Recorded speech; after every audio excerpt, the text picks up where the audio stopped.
మూడో ఉత్తరం చూద్దామండి. అలాగే హైదరాబాద్ నుంచి దీప్తి రాస్తున్నారు.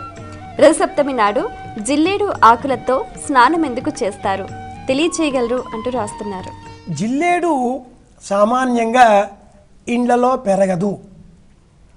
శ్మశానాలలో, నిర్జలమైనటువంటి స్థలాలలో, శివాలయాలలో, పెద్ద పెద్ద మహాక్షేత్రాలలో మాత్రమే పెరుగుతుంది. అలాగే ఈ జిల్లేడు ఆకుకు సూర్యనారాయణమూర్తి నుంచి వచ్చేటటువంటి అతినీలలోహిత కిరణాలను తొలగించి అచ్చమైన కిరణ శక్తిని తనలో నిమిడ్చుకునేటువంటి శక్తి ఉంది. ఆ జిల్లేడు ఆకు వెనక భాగంలో తెల్లగా పొట్టువల ఉంటాయి, మనం గమనిస్తే తెలుస్తుంది. దీనికి మన దేహంలో ఉండేటటువంటి కాంతిని పెంపొందింపజేసే గుణం ఉంది. ఆయుర్వేదంలో ఎన్నో వ్యాధులకు ఈ జిల్లేడు ఆకులను విశేషంగా వినియోగిస్తారు.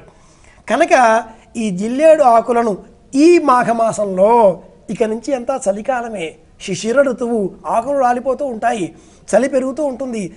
రథసప్తమి నాటితో కొత్తగా వేసవి కాంతులు పెరుగుతాయి అంటారు.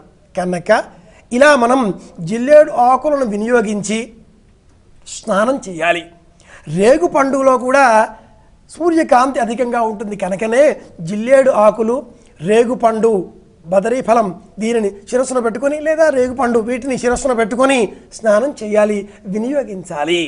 అలాగే రాగి, ఇది కూడా సూర్య సంబంధితమే. చిక్కుడు సూర్య సంబంధితమే కనుకనే ఈ 3 ఆకులను ఈరోజు వినియోగించాలి అని కూడా సంప్రదాయం చెబుతుంది.